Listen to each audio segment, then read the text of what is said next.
Welcome back. Before we take a look at the day's business news, let's take a look at the stock indices across the GCC.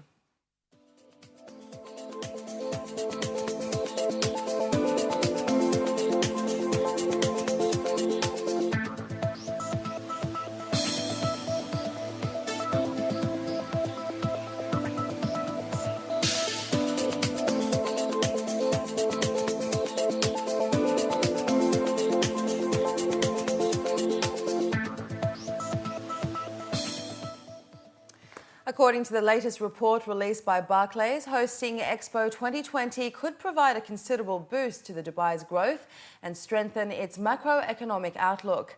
The report, titled Dubai Gearing Up for 2020, stated that Dubai's economy has continued to strengthen in 2013 after a strong recovery in 2012, when real GDP growth registered 4.4% year-on-year compared to 3% in 2011.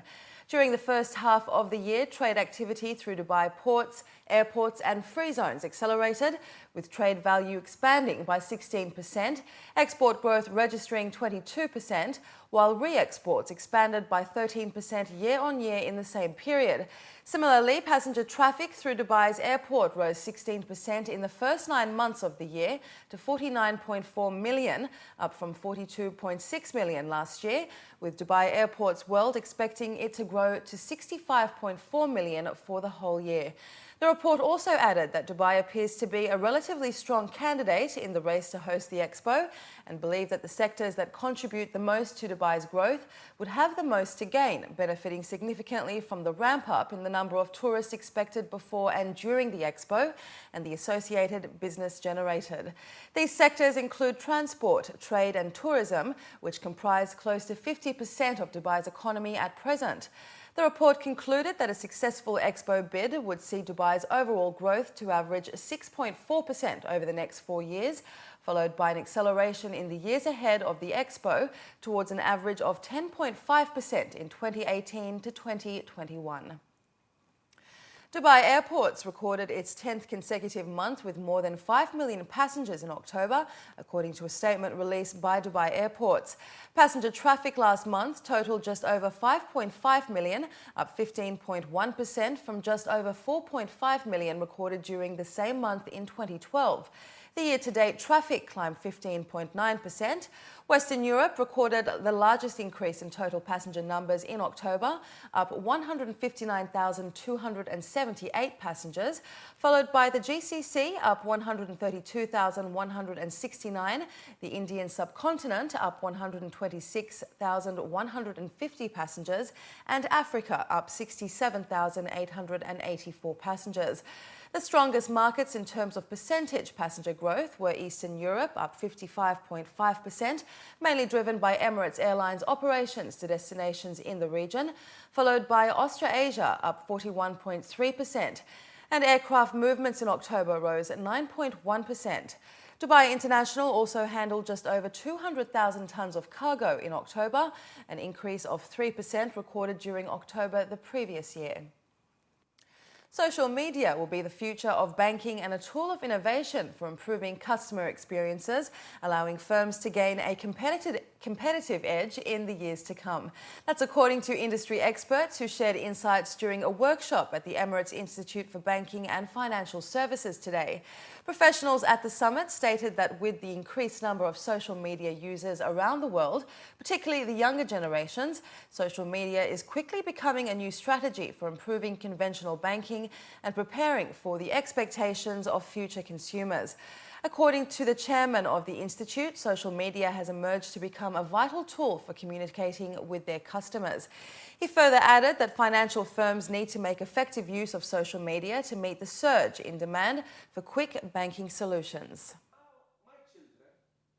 Here in the UAE, I think it has reached 80% of the population using advanced technology in one way or another. And I would say also most of the people here, because the generation and the population here in the UAE is young population from all over the world. So I think it's the most advanced country in using these technologies. And of course, as you said, using it properly, it will reach you to the top. One of the speakers during the workshop was the Group CEO of Abu Dhabi-based Al Hilal Bank. He stated that the development of apps along with the convenience of quick banking solutions on handheld devices will allow firms to gain a competitive edge and improve the overall customer experience. The customer is expecting better service, and this is the current customer. So if you imagine with me the new customers that are coming in the next 5-10 years, who are being trained, as we said, with social media, with the speed, with the accuracy, with the prompt response that social media provides, or any other media, and the exposure they're being have, for sure their expectation level of service is much higher. So you have to be ready for that by providing them similar and very advanced services. It's a complete way of serving the customer in every journey and every requirement they do. Anytime, anywhere. That could be in a mobile app, could be in a branch. So it's not only a virtual solution, it's a solution that combines all what is required of channels to be available for customer anywhere, anytime. A new Collier's International report released this week showed that Dubai has more shopping space per person than any other market in the region. The Emirates supply topped 2.5 million square metres of gross leasable area, the highest among major markets. Dubai's retail space has recently expanded by 2% from last year, following the opening of City Walk and the expansion of Al Ghurair Centre.